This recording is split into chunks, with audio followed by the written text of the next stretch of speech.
Sonoma County, California has a long history as a vibrant agricultural community that has navigated a constantly changing world while still honoring its roots. 3 generations from this region come together for a conversation about where we come from, where we are now, and where we're headed, both as a community and as a nation. I love having that history, to know and to be proud of it. Wherever we've come from, to be able to say, God darn it, there's some generations before us that sacrificed quite a bit to let us sit here today. How do we honor the land? How do we work in conjunction with the land? How do we honor all of the other beings that we share the land with? How we take care of it and make sure that it is protected, healthy for the next generations that come after, for the people that come to it and eat off of it and experience it. I think it's a very hard question to ask.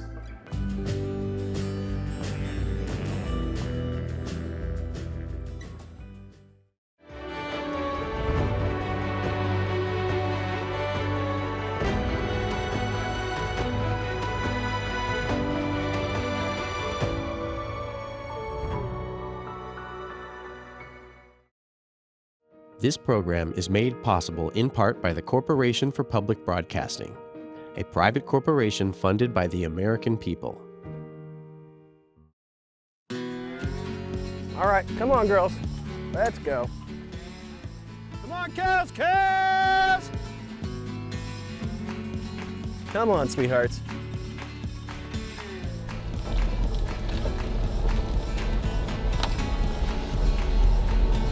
William, throw some feed and yell cows, cows. Cows, cows.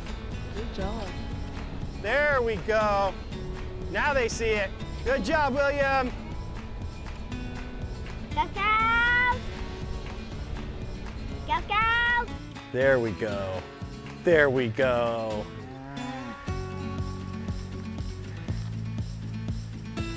My name is Alheo Chekasul.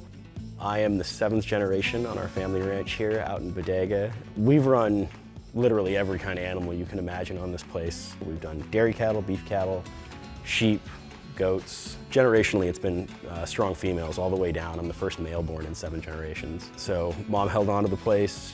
My dad was a Puerto Rican radical raised in the Bronx. And then I met my wife in Paris, and she's this beautiful Australian that I convinced to come on over. So our son has a very interesting mix of all of those different cultures. Good job, buddy. Did you know that you're the best wrangler of cattle on this place? Yeah?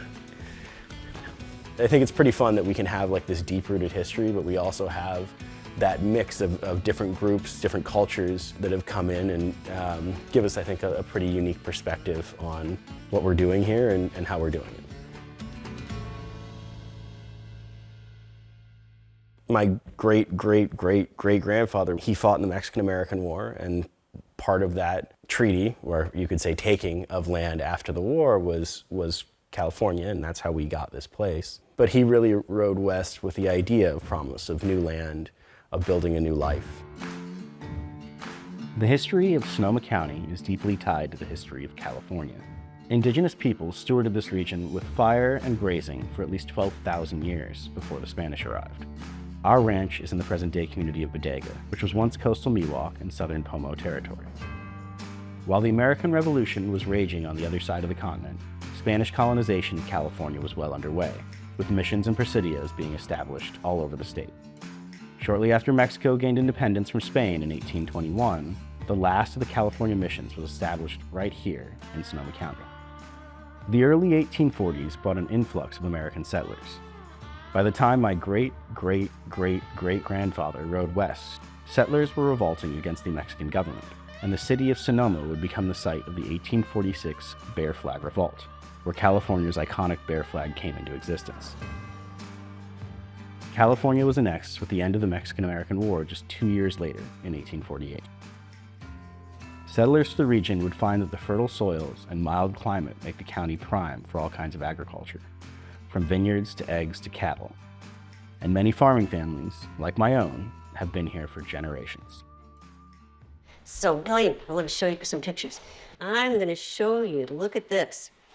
That's my mother, so that's your great-grandmother, and that's your great-great-grandfather. on the ranch all so many years ago.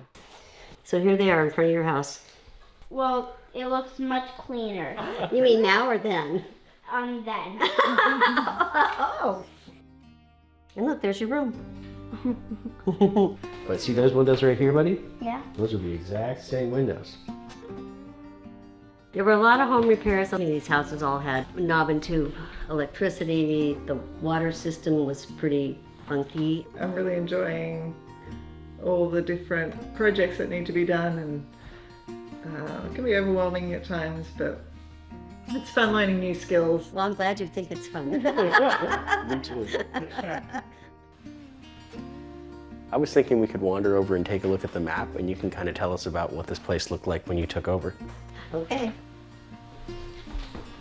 So this is the map, as you know, of the ranch. When your dad and I moved here in 1981, none of the family had lived here since the late 50s. As you know, when you watched us as you grew up, we worked on the infrastructure. Joe then lived on the ranch next door to the east of us, and your dad and I got to know him, and he really helped us initially figure out a lot of the things that we didn't know about the ranch. And he's been a lifelong friend. Very grateful to him.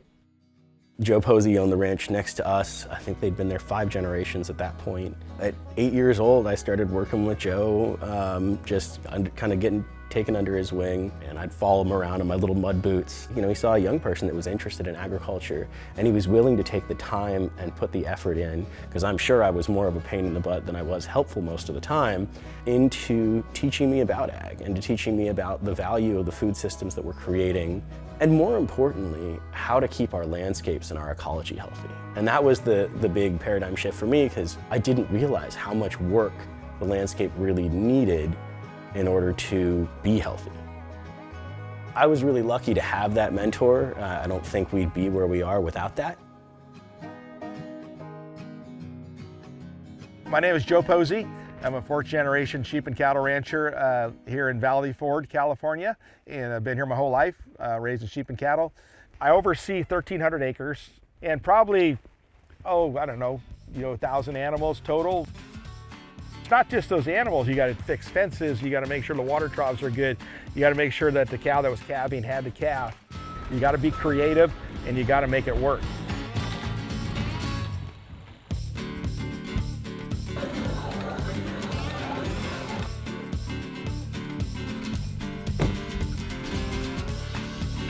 I'm fortunate that I grew up knowing what I wanted to do right from the beginning.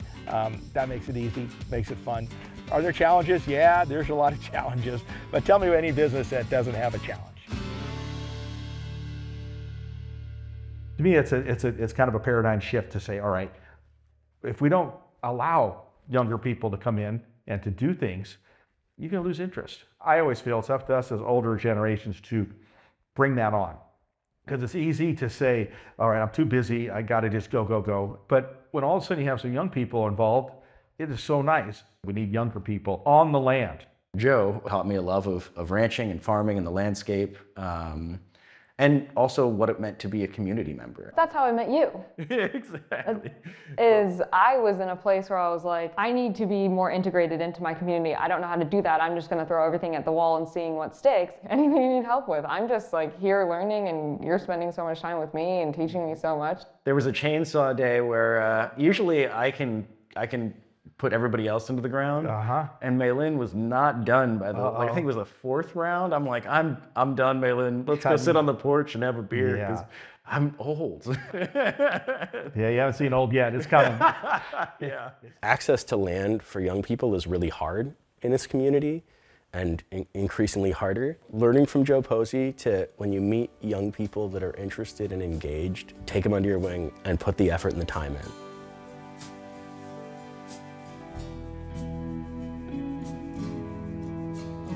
There's sungolds, there's the red guys there, the clementines, and that's this entire row.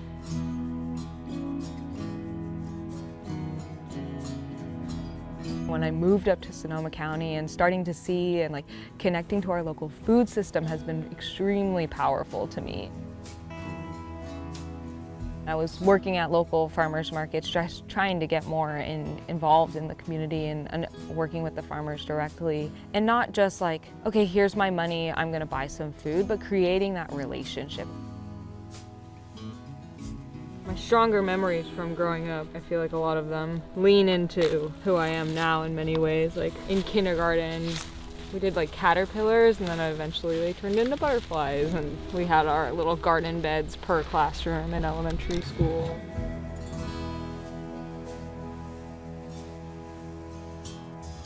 That's my mom, dad, and my brother there. And this one particularly makes me laugh because it's supposed to be like a seating picture and I'm supposed to be paying attention, but alas, I am distracted by plants in the background.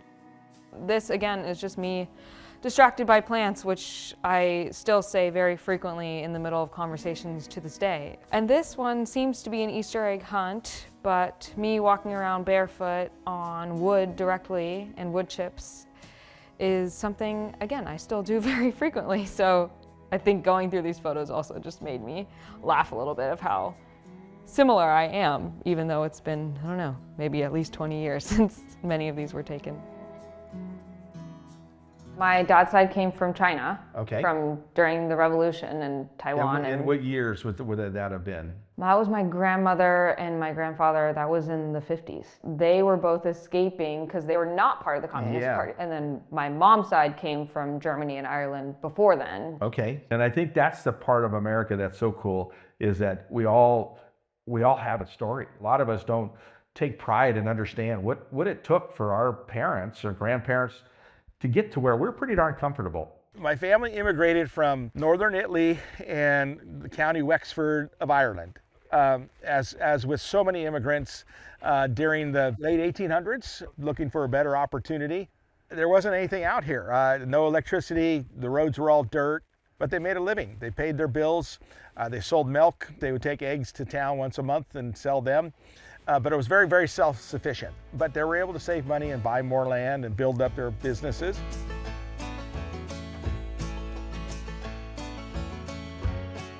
How you doing? How you doing, Daisy? Hi, Jasper. Yeah. We sold one of our ranches, and there's a lot of old equipment on it. And I said, well, I'd like this old truck. And the story behind this truck is a 1939 GMC. Before World War II, everybody took cans of milk. So you would milk your cows and you'd put it in cans. And then you'd load those cans on a truck and take them to a creamery. So this truck is what my dad and grandfather used every day to load the cans on. I always say I'm going to restore it. I'll probably run out of time before I restore it, but it's here. Agriculture to me is the backbone of the country. We all have to eat. You know, we all need clothing. We all need shelter. Agriculture provides all of that. So we're all dependent on a farmer and rancher to be able to be secure. The telephone has come, electricity has come, but from day one, agriculture was here. We're doing the same thing today that they were doing 250 years ago, just in a different way. We're always trying to do things better. We're trying to get more efficient, and then we have fun doing it, and we try to make a living at it. So what we're going to do down here is just go through some sheep and sort them, trim a few feet, put a paint brand on them to identify them. And these are going to be mature ewes that are going to be ready to lamb in December. I've always said there's a lot of opportunities here, but you got to chase them. You got to be creative. Theoretically, you get paid once a year for your product. And so how do you budget your whole year out for that one check that you get that you have no idea what it's going to be? We're now an international marketplace, a worldwide marketplace. So we're not just competing with a neighbor down the road or somebody in Kansas. We're competing with somebody in Italy or Brazil or Australia on our market and share. And sometimes their cost of doing business is a lot less than ours. You just have the attitude of saying, we'll make it work. We can figure it out.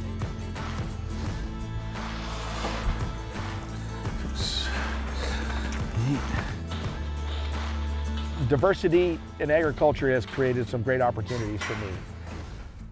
Wool off of a sheep is called a fleece. So you shear the sheep, takes a good sheep shear about 2 minutes to shear a sheep. Well, this wool right now is worth about 12 cents a pound. And so say you get 10 pounds off a sheep, you're getting $1.20 for the wool. and then you're getting $6 to pay the guy to shear. So you're losing money every time you shear a sheep. So we diversified into a wool company. So we make all kinds of household and bedding products, and then we market it and tell our story about our ranch and how we raise the animals, how we take care of the land, and then we go ahead and then we have the products here. I think often people think about farmers and ranchers as folks that don't care about the landscape. When it comes to small family farms, especially generational farms, that is the furthest thing that could be from the truth, because you look at your children and you realize that what you're handing to them needs to be a healthy landscape. Being in agriculture, you're a scientist, not just with the animal husbandry and learning about animal health, but soil health. Conservation practices have really changed in the last 40 or 50 years. There's so much more science and technology and recognition of the importance of taking care of the land. The other piece that you taught me, that it's not just taking care of the animals, it's also taking care of the land. Well, and you've always been a champion of that. I mean, I remember even as a kid, there was some dairy down in Marin, I believe called you a hippie when I was about 9 or 10, because you were like, no, you should go organic. When you're doing things differently, you're going to get challenged, and you're going to get sometimes run out of the county or run out of the room. So you got to have thick skin. A bit of that was like your education at going to Chico. And one thing that I really appreciated in my young life is, even when I was like, I'm just going to be a rancher, you always encouraged me, like, no, you should go to school. I was that way. I didn't take a college prep class. I thought when I walked out of high school, I was done. But God bless my mother, who's passed on many years ago, said, you need to go at least take some classes. And it's not just the book work, it's the networking. It's the people, it's learning how to converse. Unlearning is also learning more.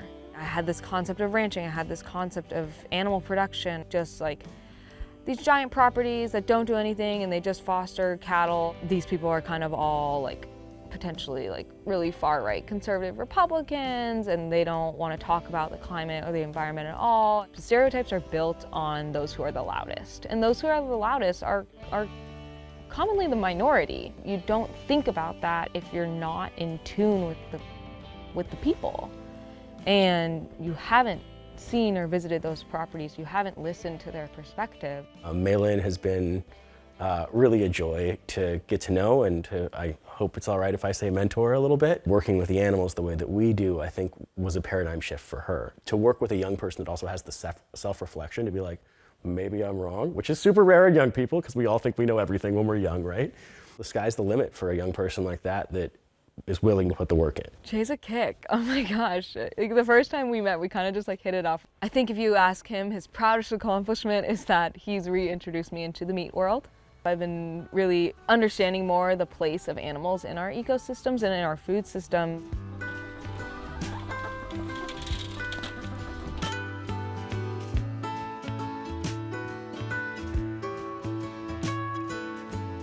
Coming from a background of someone for a very long time who wasn't eating meat, I didn't understand the entire system of how important it is to work with different animals. Way back, with the mammoths and the elk and the pronghorns, they were grazing this whole country. And so when we fence it off or when we say no grazing, it does it a disservice. And I think that's the preservation versus conservation mindset. Preservation is somewhat of the older generation's ideology of no touch.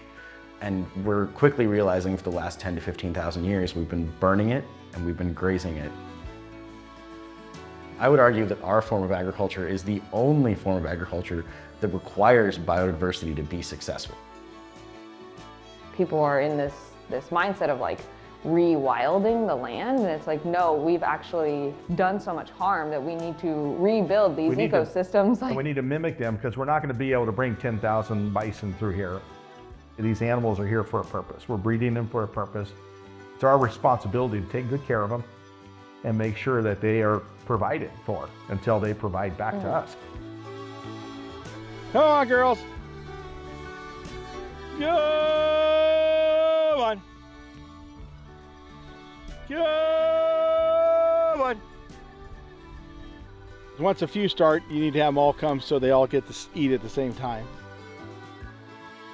If you're going to eat meat, you should understand what it means to take a life. Mm-hmm. And respect that. And respect that life, and understand also that it's like kind of creating a circle of life. Well, it is a circle of life, and it's important to try to keep that as local as possible. Nobody stops and thinks, where did that food come from? How many people handled it? Is that farmer or rancher getting a fair price to make sure he's going to stay in business for next year? You know, I think young people like Maylin are inspiring to me because she volunteers at all these different ranches and farms, and the vast majority of what you consume comes from this county. And that's a very rare thing, I think, in most people, and especially most young people. Having young people support and recognize food security, like Che just mentioned, is so important. Land is a pass-through. Yes, when we're here, we own it and we're working hard on it. We're going to make a imprint. But when you're done, somebody else is going to take care of it, you know, and then hopefully they'll take care of it and follow by some of your rules or some of your examples. In a perfect world, I'd love to like own and manage land. My generation, it's like we are in this concept now of what gives us the right to quote unquote own property or land that never belonged to the person we are purchasing it from in the first place. Part of honoring land and how we are working with the land now is thinking about the people who were stewarding it before us. In many ways, all of those who are not indigenous to this land are colonizers. We learn our histories through a very American perspective, and there are so many other histories that are erased through that. But how can we like create these root systems and integrate all of these different perspectives and peoples and species that have lived here and create more of a holistic system? I think it's really hard right now, especially in like our polarized times. How can we use like our power and our histories in Sonoma County and our voices to bond over what we share rather than our differences? And that is very American at its core.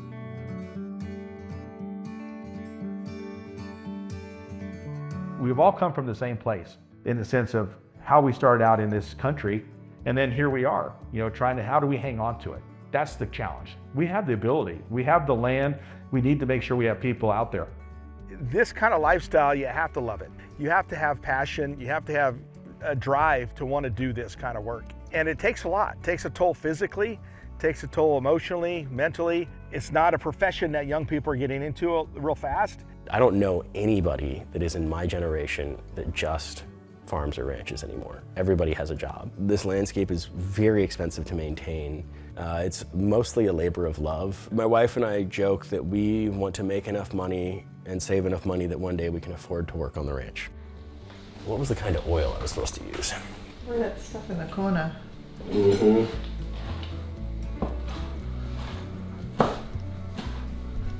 There's a reason that food is such a universal language of appreciation and approbation in our communities, because everybody's got to eat. I look at this place as not just a way to feed my family. This is a place where people can go to engage, to learn, to be part of what is a beautiful process. My great-great-great-great-grandfather, when he settled here, the first thing he did after he built a house for the family was to build a school for the community, which is the Watson School at the end of our road. And then every generation has been in some kind of service ever since. It's something that I think has been part of the ideology of our family, is trying to change their paradigms, giving them the experience of seeing a different space and a touchstone that they never really would have had in the urban environment that most of us live in. The history of this school, to me, represents how we can give back to the community. And if he was doing this 175 years ago, I better step it up. I'm sure he was thinking about his kids, saying, my kids need to be educated, we need to have a school, but it also brought in all the other people, and we're still able to sit here today. So I think it's pretty cool that we're reminiscing a little bit about the area with 3 different generations, in a sense, of agriculturists. Well, thank you all for taking the time. And thanks for all the education over the years. I'm still kicking, so we'll get together, and when we do calves in a few weeks, I'll call you. Sounds good. We'll get you down. Get it done. And you'll come too. I'll come too. We'll make sure you're there. There we go. Yeah. No, not bad, it'll be fun. My grandmother used to say that the ranch is both a blessing and a curse, because it does a lot of good things, but it requires a lot as well. I look at my son and fully realize that he's going to make his own decisions. My hope is that if he doesn't secede and take over the place after me, that he holds on to it, like my grandmother did for my mother. After 175 years of holding on to the landscape, it would break my heart to lose this place. I just hope that people hold on to these properties because I want to see people that know the landscape, that love the landscape, and are willing to put their blood, sweat, and tears into making it healthier and better.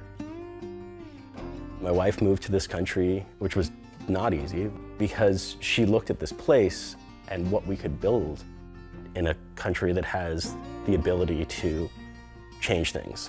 I definitely have a lot of hope.